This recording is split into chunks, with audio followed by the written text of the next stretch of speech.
Hello, everyone. Nice to have you here again. Today, we're talking about how leaders see their role as talent developers, and specifically whether they tend to create followers around them, or rather if they act to create other leaders instead. These are two ways to approach this aspect of leadership, but like so many things, we can see them as truly falling on a spectrum. At one end of the spectrum, there's the old school way, which is more authoritarian.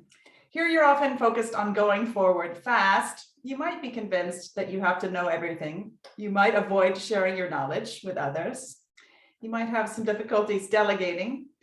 You develop your people, but not necessarily to their full potential, as you might be afraid of competition, and you expect compliance.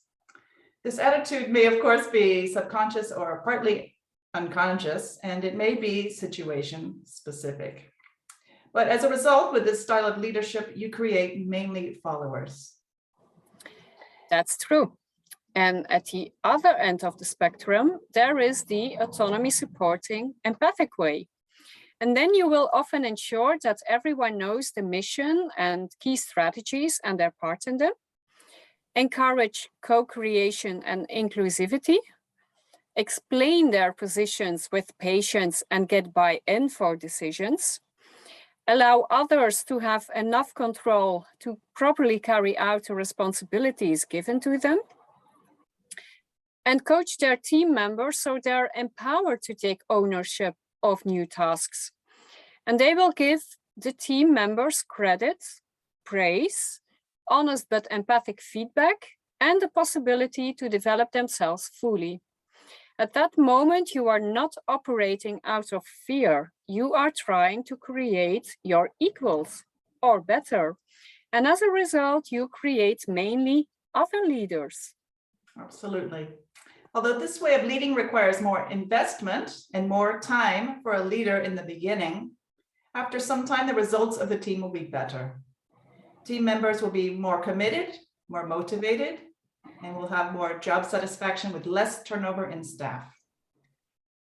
Many leaders naturally fall somewhere in the middle of this spectrum, but with tendencies towards one end or the other. Where would you place yourself, and in what direction are you moving? Why?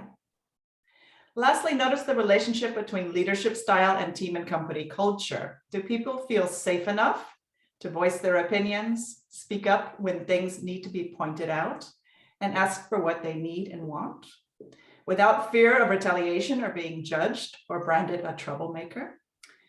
How much trust can be established? Company culture and talent development within it can be part of a virtuous or vicious cycle, and the choice is up to you.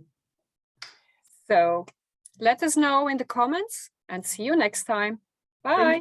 Bye.